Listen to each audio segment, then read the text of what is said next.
Group of people I want to ask about here is, are there anybody in the room that have had cancer or survivors of cancer?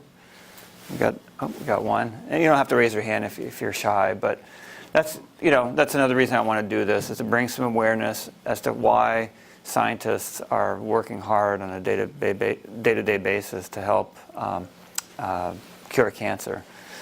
And that I'm going to get into a little bit into why I got into science as well. But first, I want to introduce you to someone else. This is the antibody. This is one of the most exquisitely designed molecules that nature has ever come up with.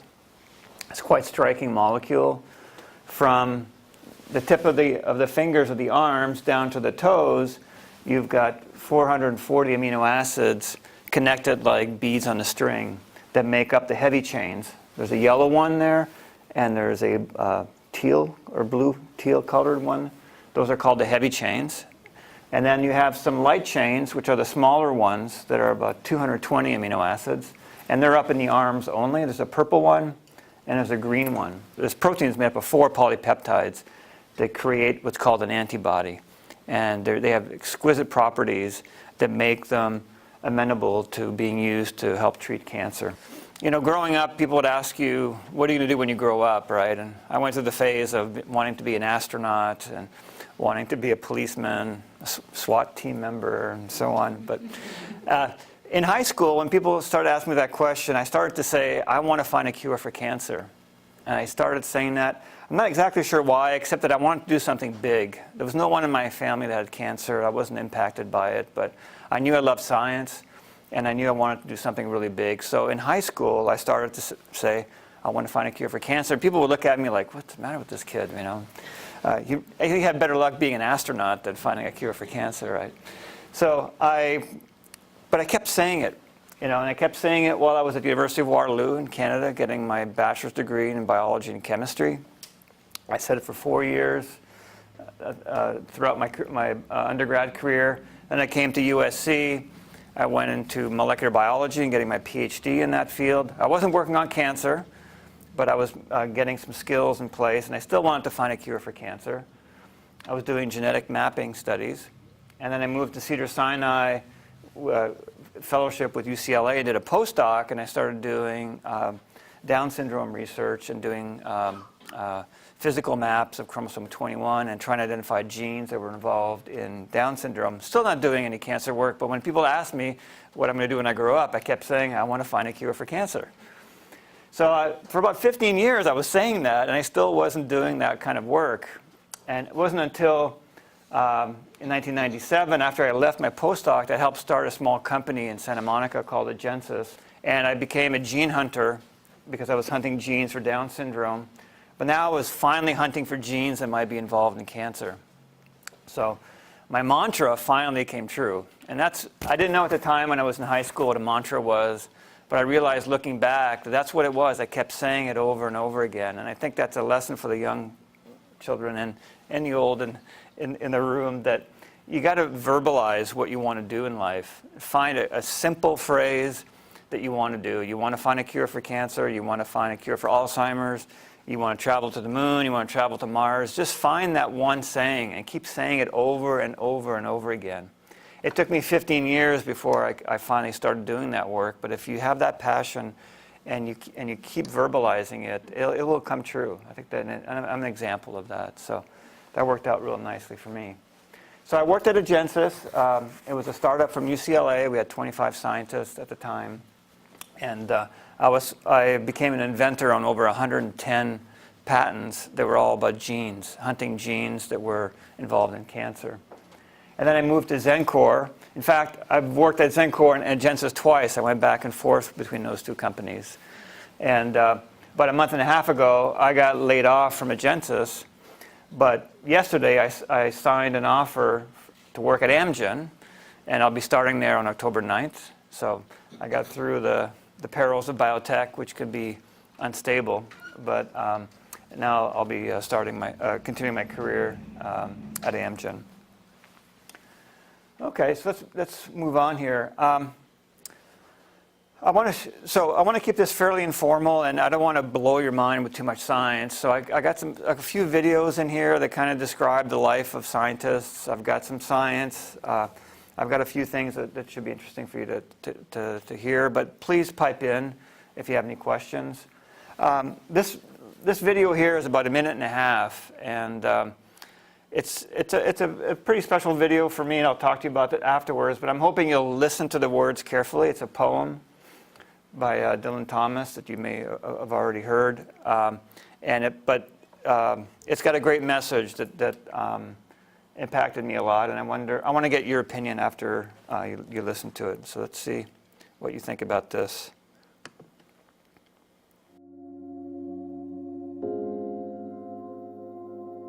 Do not go gentle into that good night. Old age should burn and rave at close of day.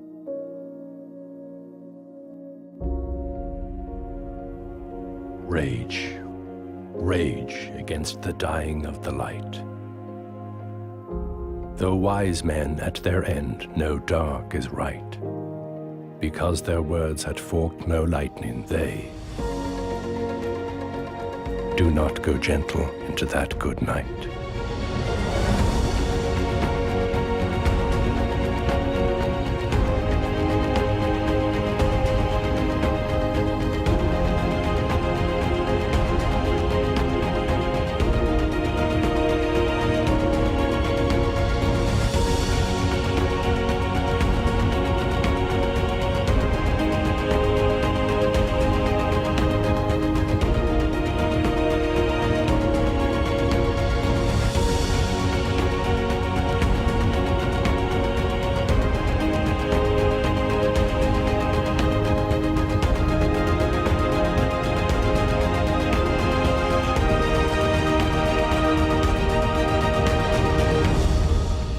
Seen this commercial before? If you have, raise your hand. So we got two or three people, and 2 of them are scientists. Now I'm sure everyone in this room has seen this video. This commercial. It was on TV for over a year. But like a lot of people, and my wife's the same way, tunes out a lot of commercials when you're watching them. You know that's what TiVo is for. But for scientists in particular, it affects us a lot. To keep it simple, just try to remember 3 things today here. So the first thing, I'm going to talk a little bit about cancer, give you a little bit of things to remember what cancer is, but specifically, what are antibody therapeutics, which is basically my background for over 20 years. And also want you to understand that scientists are fighting a fight for cancer, against cancer, and they're in your neighborhood, actually. You may have neighbors like Misty, who's a cancer fighter, and there's other people in the room that do this.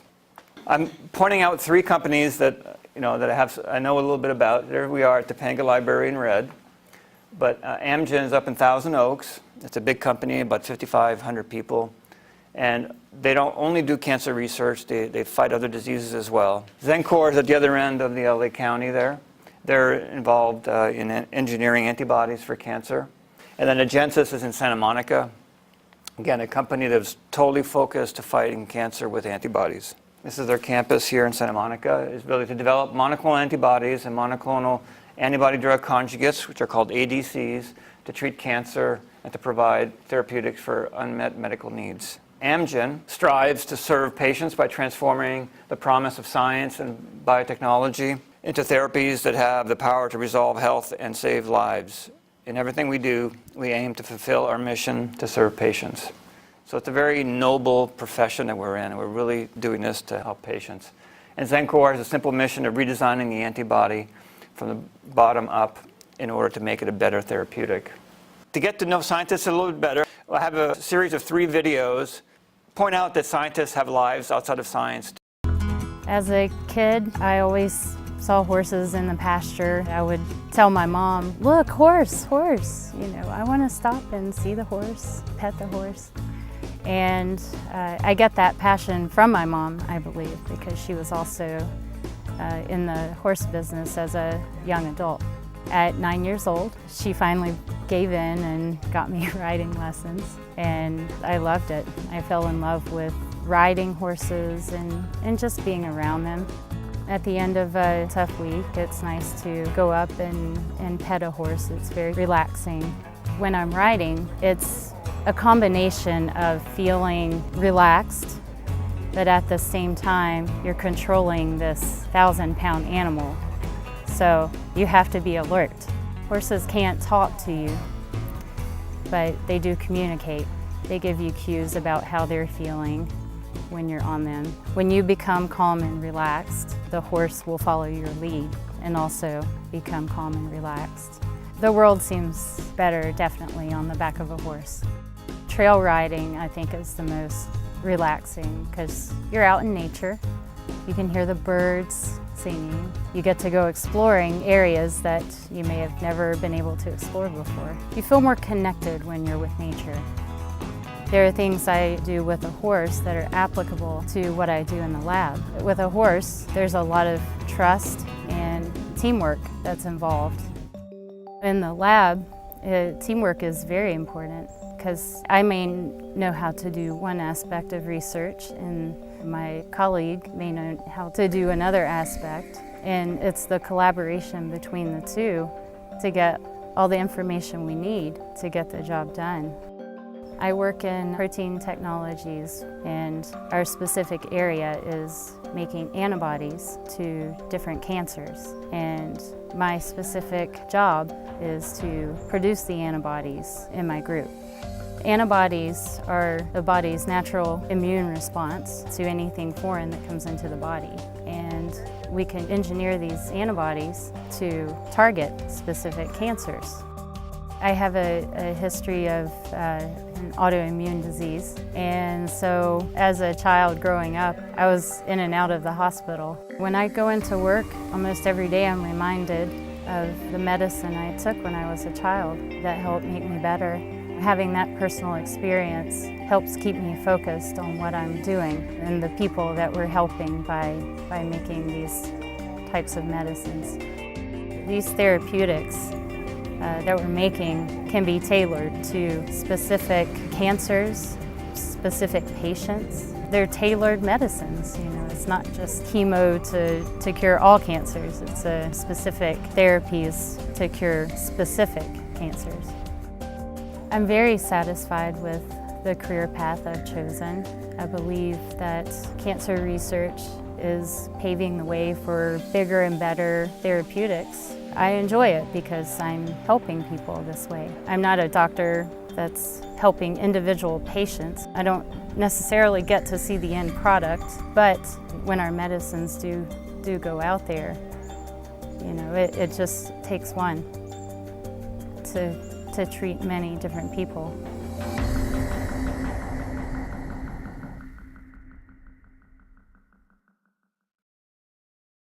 Just a reminder what cancer is. A simple definition of it is a biological consequence of unregulated cell growth. So you usually get a mass. Basically the cells, these are cells gone wild. They just kind of take over. They grow where they're not supposed to grow. They're part of you. Cancer is your own cells that go awry. It's not like a foreign bacteria that's growing in your body and causing problems. Your own cells that wind up having problems, and it can cause ulcerations, fractures, neurological symptoms, fatigue, all sorts of things, and ultimately death. So cancer is pretty nasty. One way to think about cancer that I think is useful to remember is you can compare cancer cells to cars. This monster car here in red that's kind of crazy looking. You got the ugly green cancer cells on the left. So a cancer cell has constant proliferative influences. That's kind of like having the gas stuck on your car. It just keeps going and going and going. And to make it worse, your brakes don't work on your monster car. So the cells don't have any suppression activity. So they just keep growing and growing and growing. And this cancer cells also avoid death. And then that's as if the monster car can avoid crashes by driving around them and so on and being evasive. And cancer cells are immortal. It's like as if the monster car would keep going and going after multiple collisions. And the monster car can go off-road, can drive anywhere it wants, and that's what happens with cancer cells. They just kind of go all over your body in places where they don't belong. And the cancer cells also evade your immune system. And that's as if the monster car had a radar detector so the police can't catch up to him. So, and the cancer cells have a constant blood supply. They develop their own neovasculature, it's called, so that they can have constant blood supply. And that's as if your car never runs out of gas. Kind of a comparison between a monster car and a cancer cell. Help you remember what key aspects of cancer. In terms of causes of cancer, what we put in our body has a big influence. Tobacco is a big source of cancer, as well as diet and obesity. 2/3 of the risks come from things that we can control ourselves.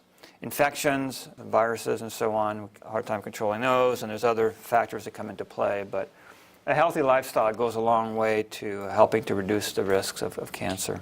Here's some examples under the microscope of what cancer would look like. So on the left, you have normal example of bladder and colon tissue. The purple and dark purple colors represent nuclei of the cells. So you can see on a normal bladder that there's a row on top of cells that are neatly organized like soldiers lining up all along the top of that.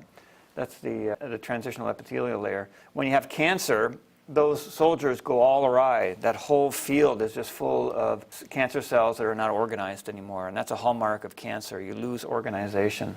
You see that at the bottom as well, normal colon tissue compared to the cancer tissue. The villi structure of the normal colon get all disorganized.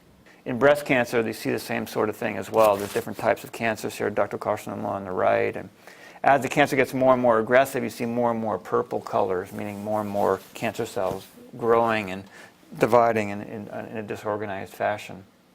Here's prostate cancer, where the prostate glands start off grade 1 position as being very rounded and organized. And as you go down to the grade 5, they get uglier and uglier. And you can see that in the cartoon on the right as well, that as the grade of cancer increases, the glands get more and more disorganized and de-differentiated is what the word is for that. So that's a look at what cancer cells look like.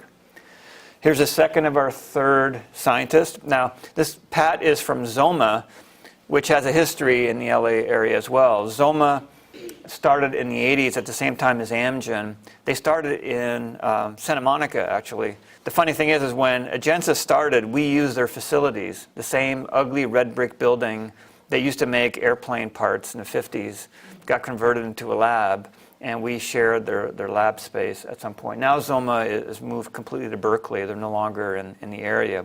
See, I got my PhD in chemistry, and I started blowing stuff up when I was 8 years old. I mean, you know, I got a chemistry set, I think, in 2nd or 3rd grade. I love what I'm doing. There's never been a boring day. Some days are good, some days are bad, but I can tell you, it is exciting. We're looking for novel therapeutics that change the course of disease that have no alternatives. What we're interested in is not just killing cancer cells, because I can pour acid on a cancer cell and kill it. The idea is to kill the cancer cell without killing the other tissues so that the person ultimately is able to get rid of the cancer and live a healthy life afterwards. Seeing how the scientists individually work and work together as a team toward that goal is very, very exciting. I get goosebumps. There is a great deal of satisfaction and joy in taking your knowledge and using it to help other people. There is no doubt there is a connection between what I do in my work and what I do in the time away from work. There's a small team of us called the Bent Prop Project, as in bent propeller, because that's the only kind of propeller we ever see. Then on an annual basis, we mount a mission. We go out into the South Pacific and look for remains of Americans who've been missing in action since World War II. For 20 years, I've made that a very important part of my life. It involves actually a lot of what I do in science, only very different application. We also have a group of high school students that are joining us. They're part of an advanced robotics team. It's like being a detective underwater for a purpose, and you're looking for the smallest clue that might be the beginning of a debris field that leads to an aircraft. All of that has to be planned out just the way you plan out an experiment. It's not just about finding the remains, it's getting them home. Ultimately, it connects back to bringing back information to family members, which is not too dissimilar from delivering therapies to patients and seeing benefits that they couldn't get otherwise. It's not just about doing science, but science with a purpose. As Chief Scientific Officer, I'm always excited about progress, and any little step forward is a big day for us. Zoma's in the area of biomedical research. We develop new therapies to help people. Antibodies have been around for about 125 years. This is a timeline here, starting back in the 1890s, where Kisasanto and von Behring were one of the first to talk about this concept of antitoxins and passive immunity. And Ehrlich coined the term magic bullet, which we've all heard, right? The magic bullet travels through your body, it only kills the bad guys. And he coined that term. And also the term antibodies, which we're using today. He was a German fellow, and all three of these have won the Nobel Prize along the way. And Ehrlich helped develop the diphtheria antitoxin, which I'll talk about in a little while. So Heidelberg was the first to actually say that these antibodies are proteins. So before that, it was just a mythical thing that was happening. They didn't have it identified as a protein. So Heidelberg described these as proteins. Later, in the mid-1900s, Pauling confirmed this lock and key theory that I'll talk about, and the discovery that antibodies are made by B cells came out during this time frame as well. And then the structure that you saw that I was rotating came about in the late 60s, and also more about the origins of the antibody diversity, which is an important factor of antibodies. And Calder-Milstein got Nobel Prize for this hybridoma technology that actually my lab used quite a bit to develop antibodies. That's how antibodies are generated in the lab. And then the very first drug that used an antibody was in the late 1980s. It's a protein on T cells, and it was used in graft versus host disease. Whenever you had organ transplants, people would lose their organs. And that was the very first antibody drug that was ever used. And then in the late 1990s, the first oncology antibodies came about. Rituxan and Herceptin, both two very effective antibodies that are used today quite effectively. Herceptin's for breast cancer, and Rituxan is for lymphoma and leukemias. So since that time point, this is a little outdated here, but there's probably over 400 antibodies that are in the clinic at this point. So it's come a long way in 125 years, and it's helped save a lot of lives.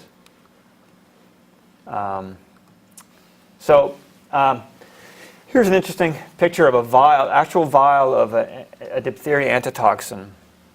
Well, diphtheria was killing children and young folks by the thousands, tens of thousands, at the turn of the century. And it's a bacterial infection that released a toxin that would affect respiration, heart, and organs, and would be very nasty to children.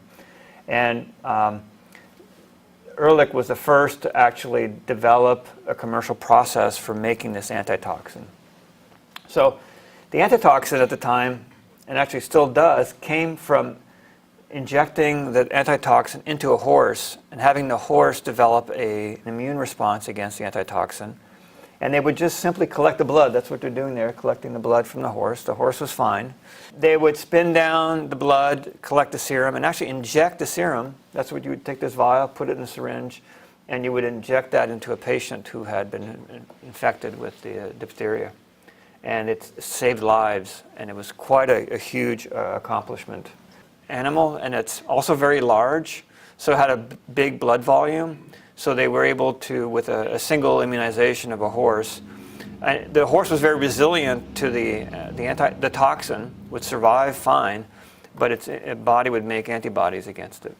So they would collect a lot of blood and make a lot of vials like this that they would be able to sell and distribute to the hospitals.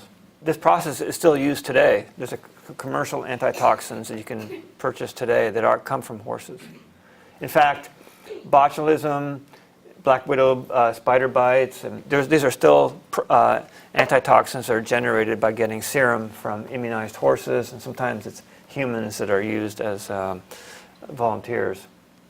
So what's in that anti-serum? Well, it's antibodies. That's the trick. It's a whole bunch of antibodies that are binding and neutralizing the toxin. That's what you find in the serum. It's a polyclonal, we call it polyclonal population. It's a mixture of all sorts of different antibodies fighting the toxin that might be present in your body. I talked about this lock and key concept earlier. So remember, the antibody is made up of 4 chains. There's 2 heavy chains and 2 light chains. And each antibody is very, very specific for a particular protein. One antibody will bind one in multiple billions of proteins, and it's very, very specific. In this case, the yellow antigen is the one that binds this antibody. And it kind of forms this lock and key concept that helps you remember how an antibody works. Only one key opens one lock, only one antigen binds one antibody. And on the left here, I just show you more structural formats here, that there are multiple peptides on the top left, but only one will bind to the antibody at the locations that I've indicated there. So the targets for antibodies could be a lot of things. It can be viruses, bacteria, proteins and protein fragments, cell surface proteins for therapeutics. And that's where in cancer this comes into play, right? If you have a protein that's overexpressed or only present on cancer cells, but not on normal cells, then you have an ideal target for an antibody. Sugar complexes could have antibodies against them, DNA and RNA, any man-made compounds as well. So all sorts of things could elicit an immune response for antibodies. And we actually, in our group, made antibodies against small molecule compounds as well. Even lead, there's a company, like little kits for measuring lead in your water. They had antibodies against lead, and that's how their little kit works. So here's a little cartoon of a good target for a cancer antibody, right? Here's a picture of a cell, and you can see in purple there's an antibody. And you can see that when the antibody binds the protein on the cell, a process of endocytosis brings in the antibody into the cell. It's kind of like a Trojan horse thing that's going on here. So now your antibody is not floating around in space, it's actually inside the cell. So it can create some damage, hopefully, to the cancer cell at that point and kill the cancer cells. Brings me into the next part of my talk here is that naked antibodies, we call them, just antibodies by themselves, may not necessarily be potent enough for some cancers. And a way to make antibodies more potent is by attaching small molecule compounds that are toxic to cancer cells. And that's what's depicted here with those yellow spikes. Through chemistry, you can actually attach chemical compounds to antibodies. So the antibody finds the cancer cells, gets inside, and then releases the toxin and then kills the cells.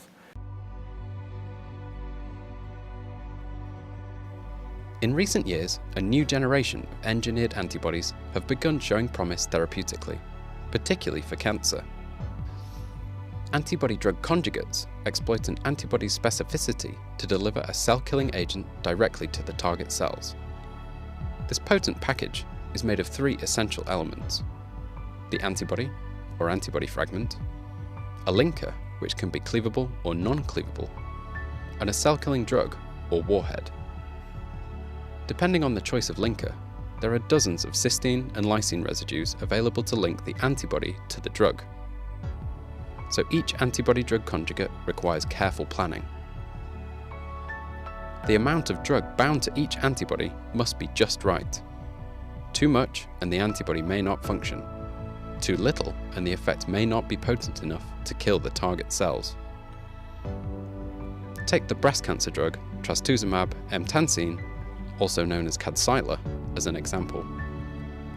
It's made up of the monoclonal antibody that forms trastuzumab, also known as Herceptin, joined to the chemotherapy drug DM1 via a non-cleavable linker.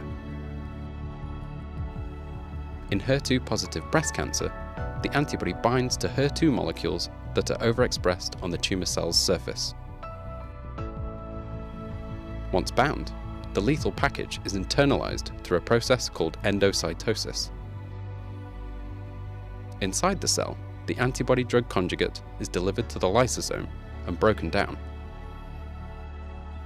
This releases the drug into the cell, where it's free to disrupt the cell's mitotic machinery, triggering apoptosis. The cytotoxic drug can also diffuse into neighboring cancer cells to afford more cell death. a process known as the bystander effect. There are over 100 clinical trials underway for various cancers that are testing different combinations of antibodies, linkers, and warheads. And with research focused on new technology to develop better linkers and targeting, the future of antibody-drug conjugates is looking brighter than ever before. Yeah, so this is, again, as I mentioned, is an approach to making a naked antibody more toxic. These are the things that are coming along and being perfected all the time. So as I mentioned, you got the killing power of a chemotherapy agent with the targeting advantage of an antibody that creates a killing machine that hopefully will be more specific to treating cancer. Some of these killing agents come from nature, actually. This dolostatin compound on the top right came from a sea slug, actually. It's a very toxic compound, so you don't want to step on the sea slug by accident because it'll kill you.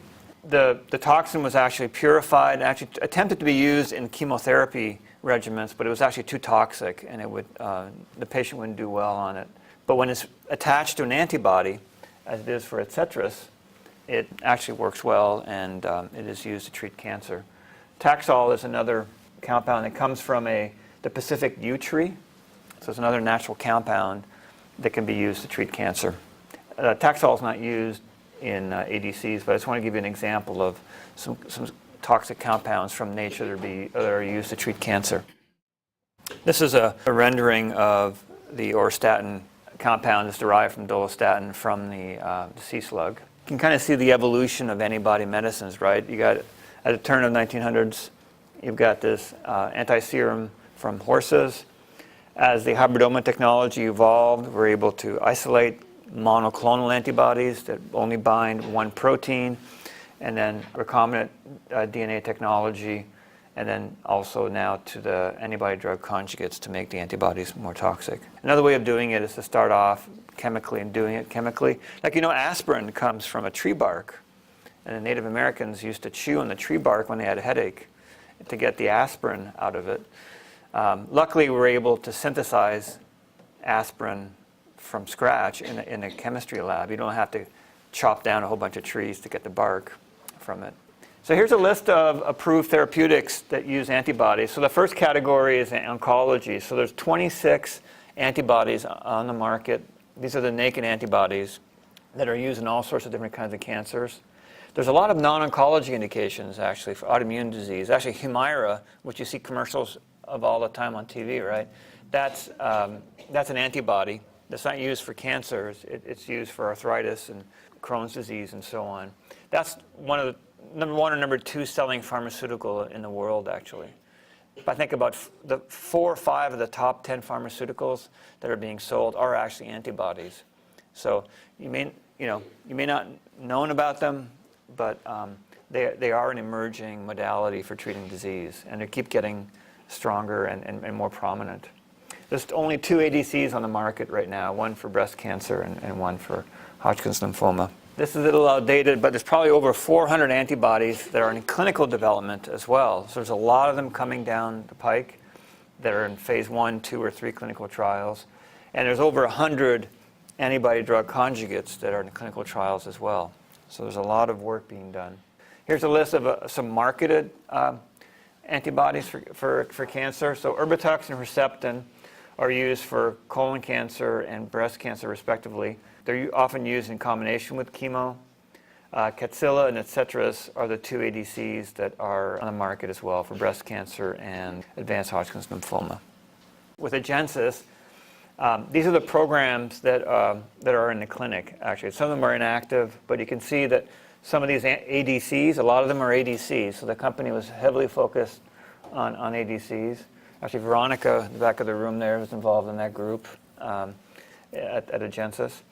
And so we got all sorts of indications from pancreatic cancer to bladder cancer, lymphomas, and so on. So if you want more information on these, you can see them at clinicaltrials.gov.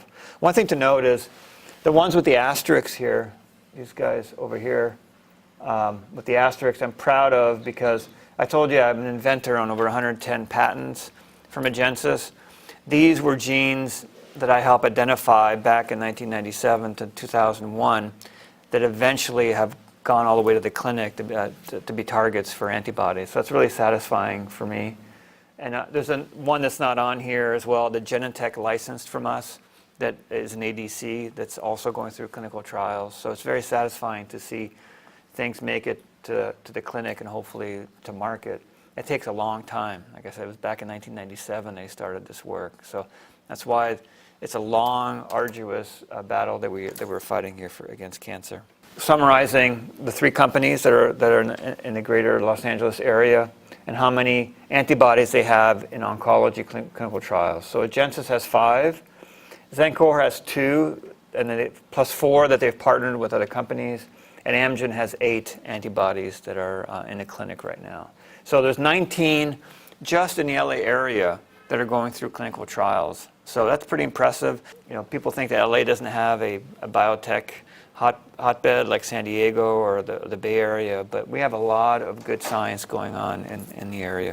It can take a long time. You go through various stages of identifying a target, validating it, making the antibody, doing the chemistry for the ADCs, and doing the testing and getting it into clinical development.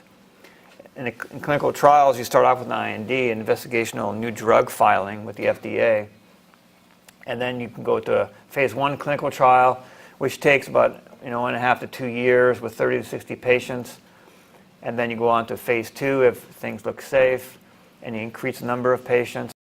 It could take 10 plus years to get something to market.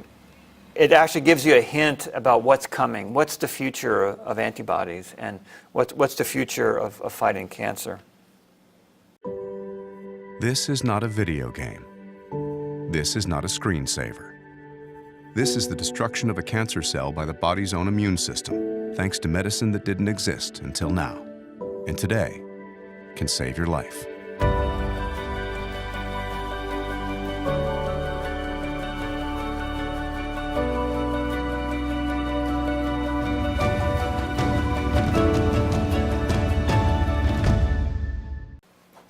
So here at the beginning you saw a T cell killing a cancer cell. Now the Kite technology could be applied to that little video. I'm not sure if that's what they were using there, but also antibodies can be used to do that. So there's a concept that was called a bispecific antibody, and that technology is developing right now, where one of the arms of the antibody is binding the T cells and the other arm is binding the cancer cells. It's basically bringing the cancer and the T cells together in a close proximity so that the T cell can kill the cancer cells. So that's improving your immune system to fight cancer.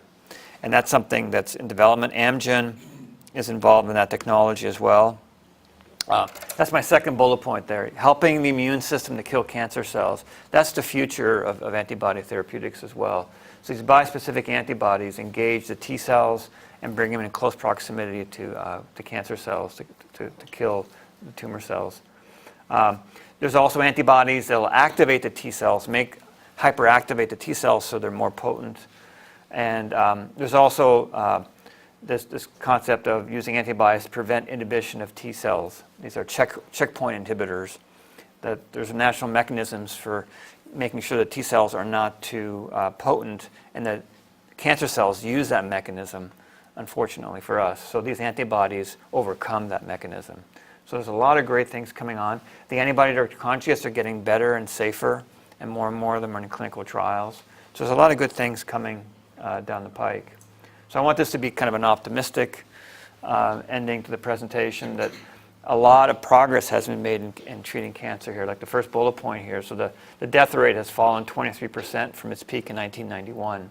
A lot of that has to do with new medicines coming on the market, including antibodies. And the survival rate for childhood cancers has increased quite a bit as well, which is great.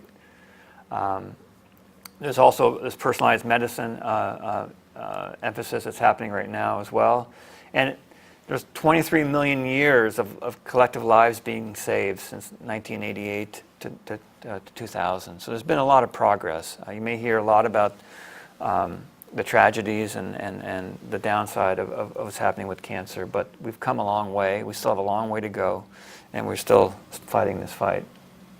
In this chart over here, you can see that if for breast cancer, if you detect it when it's localized, you have a 99% chance of surviving 5 years. If it starts to spread a little bit, that drops down into the 80s, and if it's already metastasized, your chances are very slim of surviving 5 years. So early diagnosis is really important for cancer, breast cancer, and this is in colon cancer as well. The same sort of thing. You're up into the 90s. If you detect it when it's localized, you can survive 99% chance of surviving 5 years. And as it spreads, your chances of surviving 5 years drop. And then that applies to so many other cancers. Melanoma, same sort of thing. And prostate cancer, look at that, prostate cancer. Even if it's spread a little bit, you have a 100% chance of surviving 5 years. But if it's gone to distant sites, you have a very slim chance of surviving in the next 5 years. So early diagnosis for prostate cancer, getting a prostate checked, you've got breast exams, you've got colonoscopies, you have all these tools out there that could really be a big benefit for you, as well as healthy lifestyles and so on. So make use of early diagnosis is a good thing. The cancer rates have been improving for quite some time here, and they continue to improve, the cancer survival rates.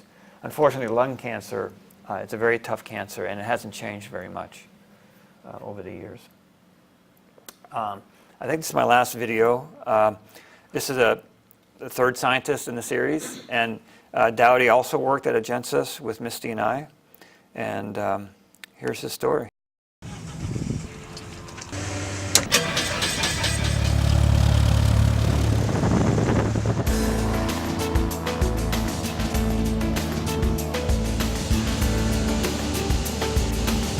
My passion from flying really comes with this whole theme of adventure, this whole theme of trying to look at something differently and do something differently. I remember as a kid looking up all the time, looking at the planes flying overhead, just trying to figure where are they going today? Maybe they're going to South Africa, maybe they're going to South America.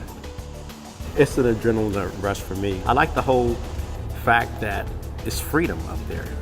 You get to see things from a completely different perspective when you're in the air. And I think science allows you to do that as well. Science allows you to see things from a different perspective.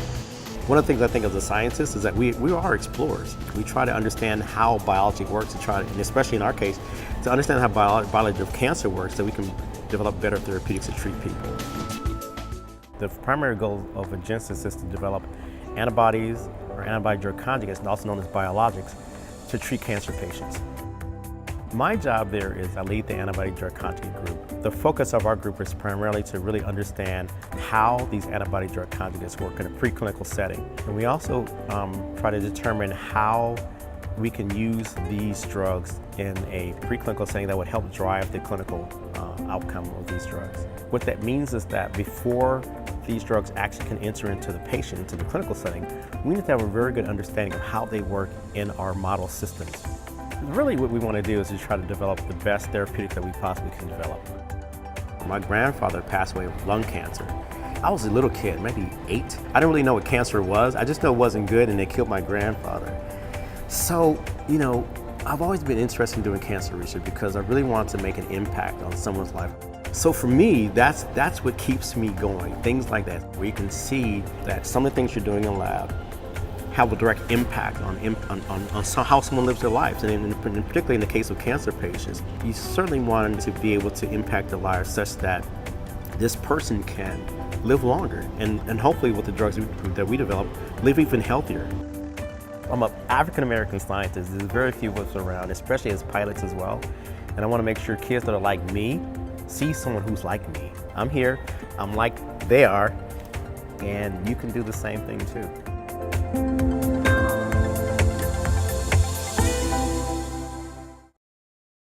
All right, so let's recap a little bit what you need to remember, right? So what is cancer, right? It's this ugly supercar that's doing a lot of crazy things. It's unregulated cell growth. And you all can recognize an antibody now. If you see anybody walking down the street, you'll know right away, right? And then you heard about antibody-drug conjugates. And you heard a little bit about local biotech, including Agencis, Amgen, and Xencor. And I hope you have an appreciation for what scientists do behind the scenes.